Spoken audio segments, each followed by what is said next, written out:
urusannya mengenai talenta, ya. Tapi sebetulnya saya lebih dalam lah di sini, ya. Ya. Nah, jadi judulnya bekerja, ya. Nah, untuk bekerja, sebetulnya bekerja itu bukan karena habis itu lebih dalam dari itu, lebih dalam dari oke, kerja dapat uang, iya betul, tapi dulu lebih dalam dari itu. Jadi kita lihat ya rencana Tuhan sejak penciptaan. Ya, slide berikutnya. Yaitu di Kejadian 1 ayat 28. Allah memberkati. Jadi pertama kali kita diberkati. Ya, kasih karunia. Pertama kasih karunia. Ya, selalu diberkati. Lalu Allah berfirman kepada mereka, beranak cuculah, bertambah banyak, penuhilah bumi dan taklukkanlah itu, berkuasalah atas ikan-ikan di laut dan burung-burung di udara dan atas segala binatang yang merayap di bumi. Ya. Jadi rencana Tuhan sejak awal adalah pertama memberkati dulu, selalu dimulai dengan berkat, kita disayang. Yang kedua, dipanggil untuk bekerja. Penuhilah bumi, taklukkanlah itu, berkuasalah, apa bekerja. Waktu itu kita mau bekerja, memenuhi bumi, menaklukkan, pakai apa? Pakai kemampuan kita. Talenta. Ngerti nggak? Itu. Jadi selalu begitu. Ya. Jadinya kita pakai talenta kita, pakai kemampuan kita. Ya. Oke, lalu berikutnya. Di Kejadian 2 ayat 15. Tuhan Allah mengambil manusia itu dan menetapkan dia dalam taman Eden untuk mengusahakan dan memelihara. Mengusahakan dan memelihara. Jadi sejak awal Taman Eden loh dikasih berkat Taman Eden. Habis itu gimana? Bekerja. Memakai talenta dari Tuhan. Jadi tidak ada orang tidak dipanggil. Ya, ini mesti ngerti loh. Dipanggil untuk kerja. Ya, ngerti ya? Dipanggil untuk kerja. Mengusahakan memelihara taman. Menaklukkan, berkuasa atas bumi. Dipanggil untuk pakai talenta. Makanya hati-hati ya sama yang agamawi panggilan full time. Siapa yang manggil kamu full time? Alias nggak kerja? That's not in the Bible. Ya, oke ya. Berikutnya. Ini kejadian loh dari awal. Perumpamaan talenta. Kita lihat ya. Matius 25 ayat 16 berikutnya. Ayat 14 ya. Sebab hal kerajaan surga. Jadi kembali kerajaan surga. Jadi di Alkitab ya, dari Tuhan Yesus, yang di perjanjian lama enggak, itu berulang-ulang tuh menceritanya mengenai kerajaan surga loh. Bukan keselamatan. Keselamatan iya, tapi seperti melalui kerajaan surga. Kita dapat kerajaan surga sehingga kita menjadi kesaksian. Dan menyelamatin orang lain. Menjadi saluran kesaksian untuk menyelamatkan orang lain. Ya, jadi itu kerajaan surga lagi. Sama seperti seorang yang mau berpergian ke luar negeri, pergi jauh. Ya, yang memanggil hamba-hambanya dan mempercayakan hartanya kepada mereka. Ya, dipercayakan hartanya. Harta. Dikasih loh, udah dikasih loh.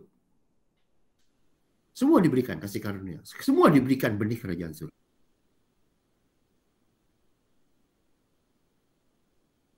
Pokoknya lalu dia berangkat. Kasih 5, 2, 1. Oke. Jadi dimulai dengan apa? Lihat sama lagi toh. Cara hidup di dalam Tuhan. Diberkati dulu. Selalu diberkati Tuhan. Berupa benih. Berkat. Lalu dikasih apa? Kemampuan. Talenta. Ya. Oke. Lalu berikutnya. Untuk kerja. Untuk memakai. Nah. Yang 5 talenta ya.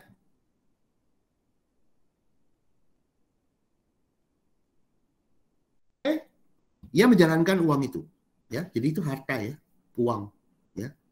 Lalu beroleh laba 5 talenta. Hamba yang menerima 2 itu pun berbuat demikian juga berlaba 2 talenta. Jadi yang punya 5 dan 2 itu mengikuti rencana Tuhan. Menerima berkat Tuhan, kemudian pakai. Nah, gitu. Menerima talenta, pakai. Menerima benih kerajaan surga, pakai. Gitu loh. Ya. Dengan cara bekerja. Jadi gini tuh, makanya lihat tuh, dia pakai. Talentanya dipakai, bekerja. Bekerja, bukan hanya untuk karir, bukan hanya dengerin orang tua, bukan hanya sekolah karena dibilang, bukan. Seperti itu wujud dari kita diberkati Tuhan tuh begini caranya. Makanya nggak bekerja, susah. Gitu loh. Ya. Oke, berikutnya. Tuhan Yesus itu tukang kayu ya. Enggak. Paulus, tent maker, bikin tenda dan seterusnya. Ya. Lukas, dokter. Lydia, penjual kain ungu. Banyak yang murid nangkap ikan. Ya, kerja. Dia pakai talentanya. Talenta dari mana? Kok nggak dipakai? Ya, pakai dong. Nah, tetapi hamba yang menerima 1 talenta itu pergi dan menggali lubang di dalam tanah, lalu menyembunyikan. Tanah tuh dia sendiri ya. Dia gali lubang, diumpetin, menyembunyikan uang tuannya. Disumpetin, dia nggak pakai. Ya, jadi yang punya talenta tidak mengikuti rencana Tuhan dengan tidak bekerja menggunakan talenta dari Tuhan. Dia nggak pakai. Ya, sama sekali dia nggak pakai. Oke, lalu berikutnya. Lama sesudah itu pulanglah tuan dari itu lalu mengadakan perintah. Jadi lama, ya, adalah kata lama, perlu waktu. Oke, lalu mengadakan perhitungan dengan mereka, hitungan-hitungan. Ya, hamba yang menerima 5 talenta datang dan yang bawa 5 talenta. Tuan, 5 talenta Tuhan percayakan padaku. Lihat aku telah berlaba 5. Ya, 5 dapat 5. Jadi yang punya 5 talenta itu bagaimana sih? Pertama, dia percaya Tuhannya baik. Karena kenapa? Tuhan yang memberi talenta. Tuhan 5 talenta, Tuhan percayakan kepadaku. Dia percaya kebaikan Tuhan. Dia percaya kasih Tuhan. Itu yang nomor 1. Yang kedua, dia pakai. Gitu loh. Jadi dasarnya kita, kalau kita saya memakai kemampuan saya atau siapa, lain. Dari Tuhan. Kebaikan kasih Tuhan. Begitu. Bukannya habis, kebaikan kasih Tuhan, kasih karunia, terus nggak kerja apa-apa. Oh, nggak ada. Itu nggak begitu. Gitu loh. Percaya kebaikan kasih Tuhan, lalu pakai. Gitu loh. Ya kerja, pakai. Dan pada waktu itu 2 hal dilakukan. Percaya ke kasih Tuhan dan melakukannya, pasti sukses. 5 jadi 10, yang 2 jadi 4. Nggak ada kasus gagal. Ya, kan dari Tuhan. Menjalankan kehendak Tuhan. Ya, nggak ada kasus gagal. Makanya disebut 2 kali. Yang 5 jadi 10. Yang 2 jadi 4. Gitu. Oke? Lalu berikutnya. Maka kata tuannya itu, baik sekali perbuatanmu itu, hai hambaku yang baik dan setia. Engkau telah setia dalam perkara kecil. Pakai talenta kecil. Aku akan memberikan kepadamu tanggung jawab dalam perkara yang besar. Ya, masuklah dan turutlah dalam kebahagiaan Tuhanmu. Jadi yang firman Tuhan yang kepada yang 5 talenta adalah percaya kepada kebaikan Tuhan adalah hal yang baik. Jadi, hai hambaku yang baik dan setia. Ada 2 hal. Baik dan setia. Baik menurut standar Tuhan loh ya. Dan setia menurut standar Tuhan. Jadi, percaya. Karena dia yang melakukan dari yang 5 talenta apa? Dia kan percaya Tuhannya baik. Dia percaya kasih Tuhan. Pada waktu dia percaya kebaikan kasih Tuhan, dia menjadi baik. Pada waktu agamawi tidak percaya kebaikan kasih Tuhan karena harus berusaha untuk menjadi baik dengan diri sendiri, itu namanya jahat. Karena menyangkal kasih Tuhan, menyangkal Tuhan. Ya, tapi yang 5 talenta ini enggak. Dia percaya pada kebaikan Tuhan. Karena itu dia menjadi baik. Yang percaya pada kebaikan kasih Tuhan, kau menerima kebaikan kasih Tuhan. Karena itu kau jadi baik. Gitu loh ya. Adalah baik. Yang kedua dia setia. Setia apa? Dengan bekerja, memakai talentanya. Ya toh? Kau telah setia dalam perkara kecil. Setia. Dia pakai talentanya. Aku akan berikan. Jadi kalau kau setia, kamu akan terus diberkati. Pakai talenta. Diberkati. Ya. Tuhan akan terus memberkati. Itu yang 5 talenta. Oke, lalu kita lihat. Slide berikutnya yang 2 talenta. Pasti sama. Tuhan 2 talenta, Tuhan percayakan kepadaku, lihat aku telah beroleh laba 2. Ya. Jadi sama persis. Dia percaya Tuhan sudah memberikan hal yang baik dalam dirinya.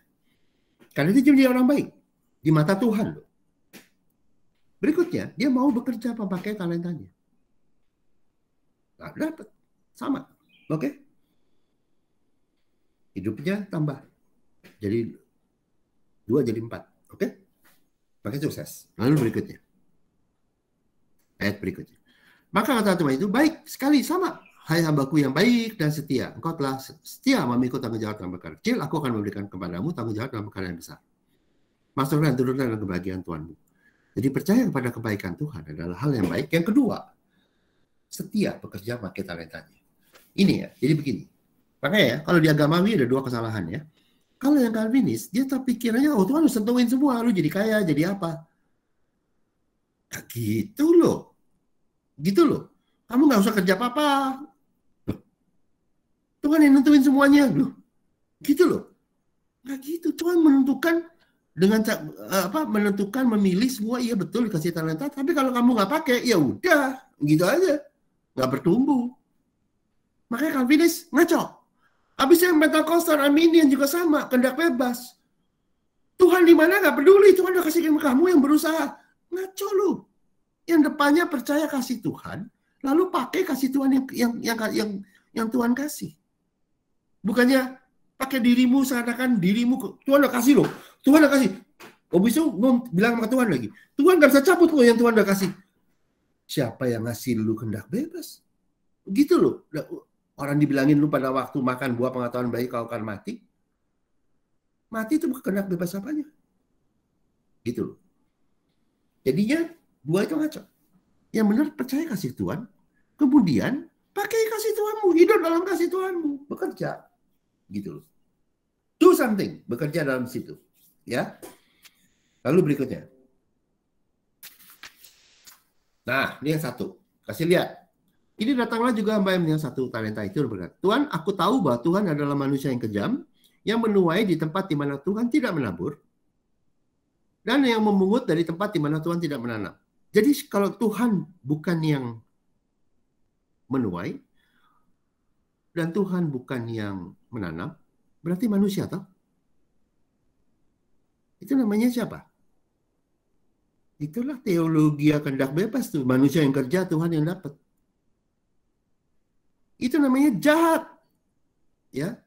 Karena itu aku takut dan pergi menyebut yang memakai bergantung pada itu Pentakosta banyak ya. Bergantung pada kehendak bebas seperti itu. Takut semua hidupnya.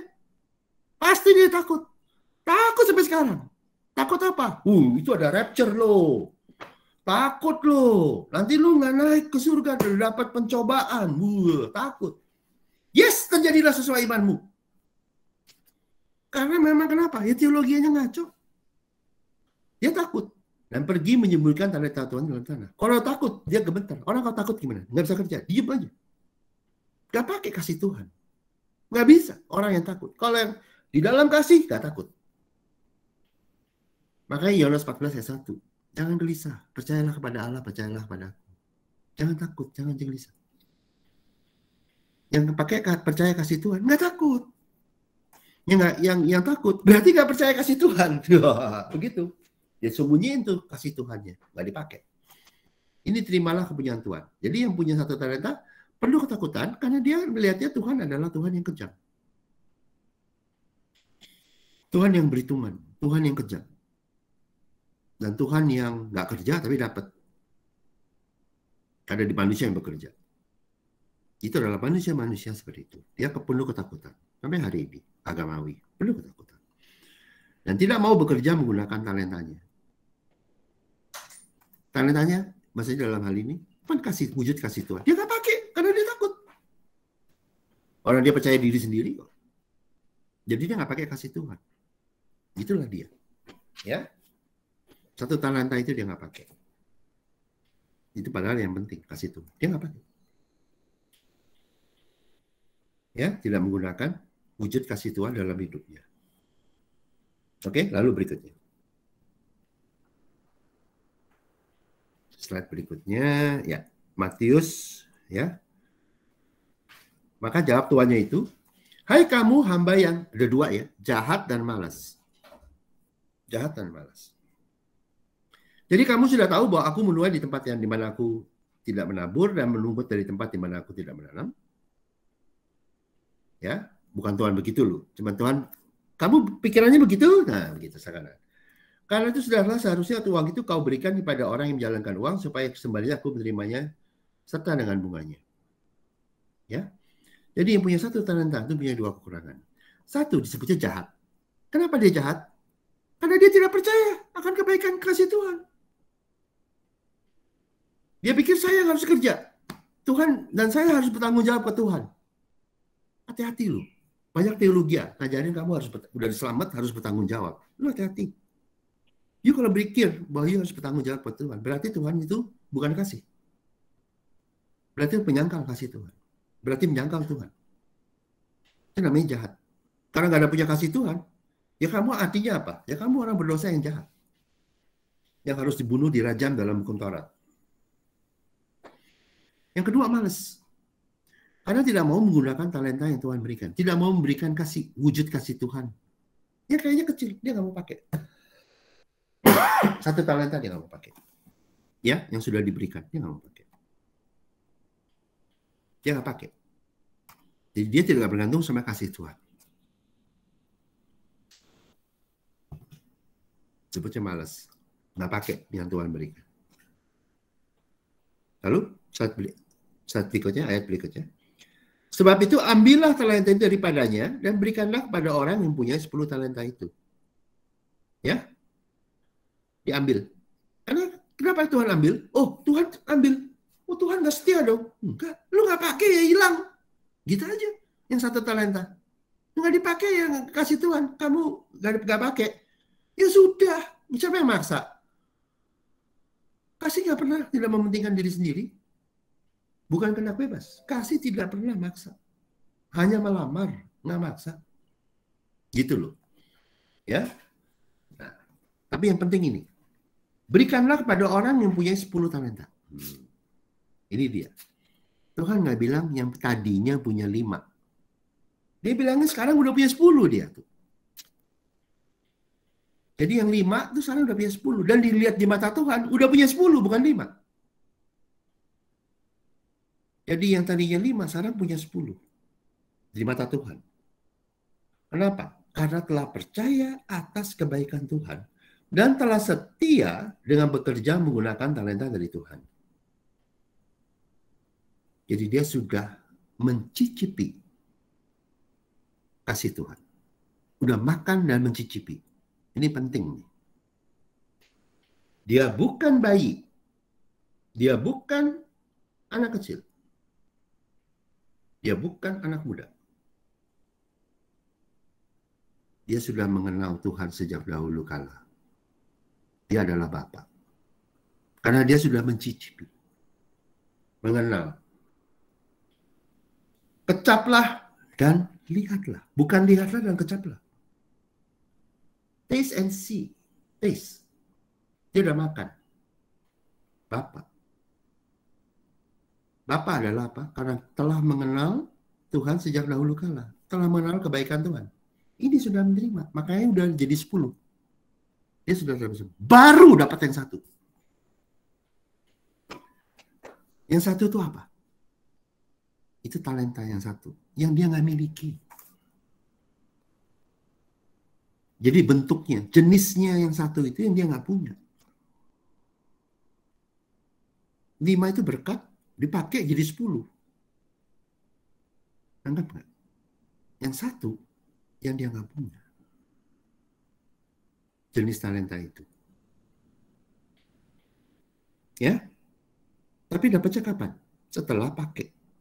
5 dipakai. Itulah pentingnya bekerja. Pakai dulu. Kerja dulu hal kecil. Biar talenta kamu itu dipakai. Dan itu di mata Tuhan, itu kecil. 5 talenta, kecil. Jadi 10, kecil. Ngerti nggak? Yang besar apa? Yang 1. Yang kamu nggak miliki, kuberikan. Tapi kapan? Setelah kamu jadi bapak. Tadi ya saya preaching my harta terpendam. Kalau kamu nggak pernah jadi bapak, menikmati dulu, ya, kamu tidak bisa dapat harta terpendam. Kalau kamu tidak pernah jadi bayi yang diberikan menerima berita sukacita kasih Tuhan, kamu tidak bisa jadi anak kecil. Kalau kamu tidak diberi makan oleh Tuhan, kamu tidak bisa jadi anak kecil. Kalau kamu tidak diberi makan lagi, mencicipi makanan dari Tuhan, kasih Tuhan, kamu tidak bisa jadi anak muda. Karena kamu tidak, dan saya tidak mampu menumbuhkan diri sendiri. Dan kalau tidak pernah mencicipi, diberi makan, seperti 5 roti 2 ikan menjadi memenuhi 5.000 orang, tidak bisa jadi Bapa. Kita hanya bisa menjadi Bapa setelah kita makan kasih Tuhan. Ngerti nggak? Bukan sekali, berulang-ulang. Makanya perjamuan kudus itu diberikan berulang-ulang itu seperti itu. Tahu nggak? Supaya makan seperti anak, tidak bisa jadi gede. Langsung, nggak bisa. Itu mesti makan.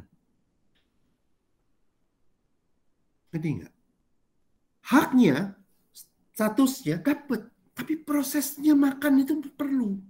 Nah kalau dari orang teologi gila itu semua debatin itu instan atau proses itu, aduh gue males banget. Itu sebetulnya ya, itu hakmu. Tapi untuk kerajaan kita bertumbuh, harus ada waktu. Waktu itu diberi makan terus. Dari Tuhan semua. Semua dari Tuhan. Kasih makan. Dan setelah makan, enough jadi Bapa. Maka dibilang lama pergi. Baru dapat yang satu yang tidak dimiliki. Ini loh, harta terpendam ini kayak begini. Diberikan satu yang tadinya kamu nggak punya. Satu itu adalah yang menjawab kegagalanmu. Seperti Abraham. Kegagalan Abraham apa? Nggak bisa punya anak. Itu diberikan. Menjadi bapak semua orang beriman. Dan menolong semua bangsa. Kegagalan Yusuf apa? Dia nggak bisa melawan kakaknya yang jahat. Diangkat menjadi kepala orang Mesir yang punya pasukan sampai saudaranya gemeter semua lawan dia. Kegagalan Daud apa? Jesse tidak kenal Daud, anaknya sendiri. Lupa. Kurang nggak menonjol. Dia kan teman-teman jadi bapak, menjadi raja orang Israel. Yang paling nama orang Israel yang paling dikenal ya Daud di Israel. Dia jadi raja. Itu, dia satu itu. Itu perkara besar. Jadi ya, pada waktu kita mau dapat yang satu yang mahal ini, yang mengatasi segala kekurangan kita loh, artinya itu. Yang apapun juga. Setia dulu. Bekerja, pakai yang kecil. Pakai talenta yang kamu punya. Jadi pada waktu bekerja, pada waktu pakai talenta yang kita punya, itu sebetulnya membuka jalan untuk dapat semua yang kita tidak punya. Itu namanya perkara besar. Kalau kamu udah punya, pakai, bertumbuh, itu perkara kecil. Tahu nggak? Kalau kamu, saya, diberikan semua yang kita tidak punya, itu namanya perkara besar. Itu satu talenta itu. Yang nggak dipunyai, bahkan oleh yang 5, jadi 10 pun masih nggak punya. Itu. Ya. Lalu berikutnya, karena setiap orang yang mempunyai, kepadanya akan diberi, sehingga ia berkelimpahan. Berkelimpahan itu artinya apa? Ya ini. Kalau kamu punya talenta, terus bertumbuh, ya bagus. Berkelimpahan? Bukan. Berkelimpahan, kamu nggak punya. Yang kamu nggak punya itu diberi untuk bisa berkati orang lain. Itu namanya hidup berkelimpahan. Dari nggak punya bisa berkati orang lain. Itu namanya berkelimpahan. Dia udah punya 5-10 tahap. Tapi dia berkelimpahan dari mana? Yang hebatnya. Dari satu yang dia nggak punya tadi. Makanya Abraham tidak bisa punya anak. Menjadi bapak orang beriman. Daud nggak dikenal jadi raja Israel. Tahu.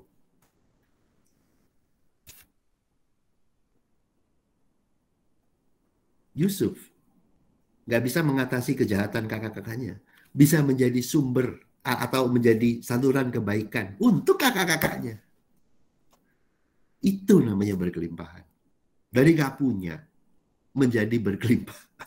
Bisa memberkati. Tapi siapa yang tidak mempunyai, apapun yang akan diambil daripadanya. Kalau menolak kasih Tuhan, ya nggak apa-apa. Gitu. Tapi nggak punya. Jadi yang baik dan setia, karena telah percaya kepada kebaikan, telah setia bekerja menggunakan talenta ini. Sekarang Tuhan berkati lagi dengan berkat kerajaan surga yang akan menutupi kelemahan orang tersebut. Ngerti nggak? Ini namanya harta terpendam. Salah satu wujud dari harta terpendam nih kayak begini. Yang kamu nggak punya, jadi kamu jago. Jadi nggak?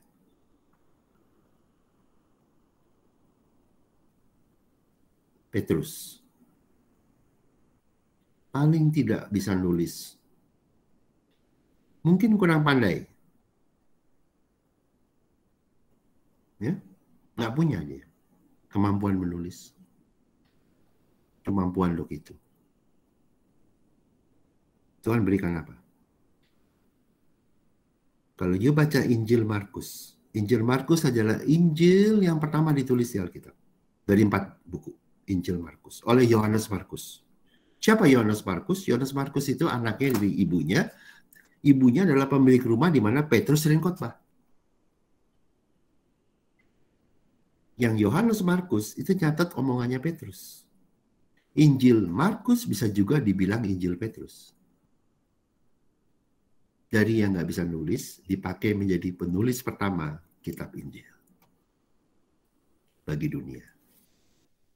Itu satu talenta itu. Kalau buat kita di sini nulis gampang ya. Petrus nggak bisa. Tapi diberikan sama Tuhan menjadi penulis Injil pertama. Itu. Ngerti ya?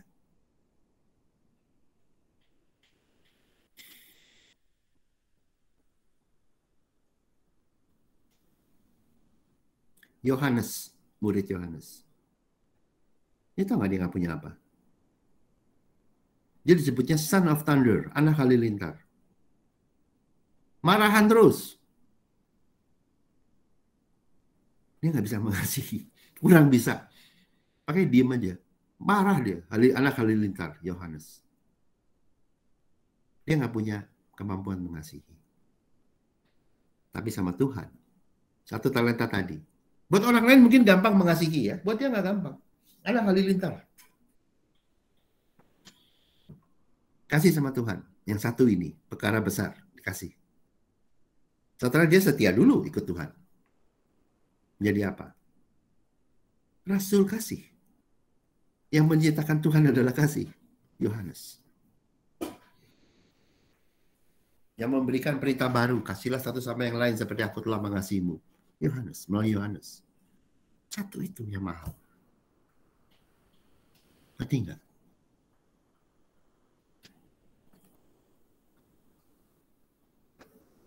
Paulus juga sama. Paulus belajar sampai mati. Nggak bisa ngerti Tuhan. Matanya buta. Nggak bisa melihat kasih Tuhan. Itu yang dia nggak punya. Pinter semua, punya duit, punya otak, punya apa. Satu itu nggak punya. Tapi dia jalanin. Salah. Tetap mau setia sama Tuhan. Itu yang Tuhan berikan. Sehingga Paulus itu menjadi penulis Alkitab. Yang bisa membukakan kebenaran Tuhan. Yang tadinya dia nggak bisa lihat. Itu yang satu talenta itu yang paling mahal. Tapi saya mau cerita ya, mau dapat itu harta terpendam. Itu mau dapat itu mesti setia sama yang 5. Kerja pakai. Baru dapat yang satu itu. Dan sekali you dapat itu, wih, you ditinggiin sama Tuhan, luar biasa. Ya, oke, lalu berikutnya. Dan campakkanlah hamba yang tidak berguna itu ke dalam kegelapan yang paling gelap, misalnya ratap dan kata gigi. Jadi kalau yang jahat dan malas hidupnya akan tidak berguna, bukan karena Tuhan tidak baik, bukan tidak mengasihi, tapi karena orang tersebut menolak kebaikan Tuhan dan tidak mau pakai kebaikan Tuhan yang sudah benih kebaikan Tuhan yang sudah dia berikan, yang Tuhan berikan. Itu jadi jahat dan malas. Oke? Jadi rencana Tuhan untuk kita, saya singkatkan, selalu dimulai dengan berkat di saat terakhir. Misalnya, dimulai dengan berkat talenta, berkat dari Tuhan. Semuanya dari Tuhan. Udah dikasih benihnya dalam kita, dalam ladang, udah punya benihnya loh. Tapi ketemu nggak? Nah, tuh kebenarannya. Lalu, Tuhan memanggil kita untuk percaya akan kebaikan Tuhan, akan kasih Tuhan, dan bekerja memakai talenta. Inilah kebenarannya. Jadi selalu ya, Tuhan memberikan itu. Kasih karunia dan kebenarannya. Gitu, the truth. Pakai kebenaran itu, baru dapat semuanya. Nah, berikutnya, yang mengikuti akan sukses di dalam talentanya. Cuman gitu aja. Ngikutin. Pakai. Dalam talentanya. Itu hal kecil yang lo dimiliki. Yang hal besar apa? Berikutnya, lalu Tuhan akan tambahkan semuanya. Yaitu berkat kerajaan surga untuk menutupi kelemahan kita. Ini yang paling mahal, nomor 4. Itu kehendak Tuhan. Lengkap. Kekuatan kita bertumbuh, kelemahan kita ditolong dengan sempurna. Ya, jadi nyambung.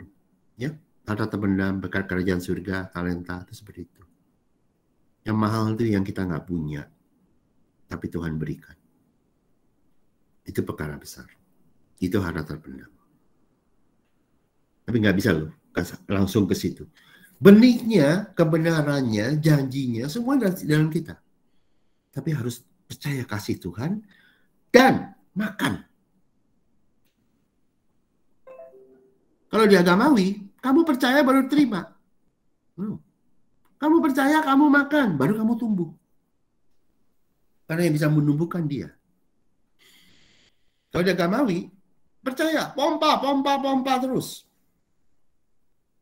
Baru terima. No, bukan begitu. Kenal orang tuamu.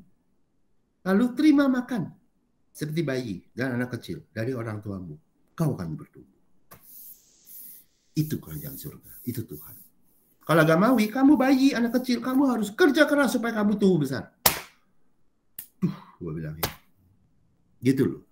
Kalau di Tuhan tuh kayak orang tua. Dia melahirkan, kemudian dia beri makan supaya anak itu tumbuh.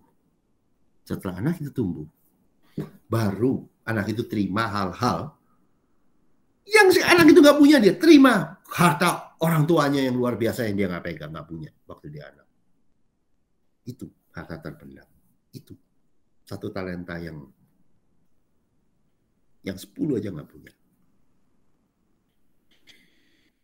Jadi mulai dari 2, 5, 1 nggak ada artinya. Tahu nggak? Yuk 5 jadi 10. Kayak, oh Tuhan kasih 5 jadi 10. Saya kan cuma 2. Nggak ada artinya. Salah baca Alkitab. Yang mahal, yang 1 itu. Yang nggak dipunyai. Yang kita nggak punyai, tapi Tuhan berikan. 1 itu adalah kelemahan kita. Yang kita karena kita nggak punyai. Tapi Tuhan berikan. Itu yang mahal. Bukan 5 jadi 10. Itu hal kecil.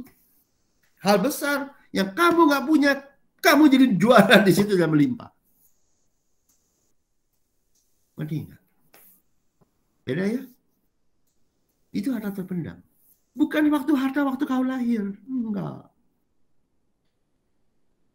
Waktu yang, saya jago tenis, kelihatan tenis itu mah kecil. Yang tersembunyi itu yang mahal. Yang dunia nggak bisa lihat. Dan orang agamawi pasti nggak tahu.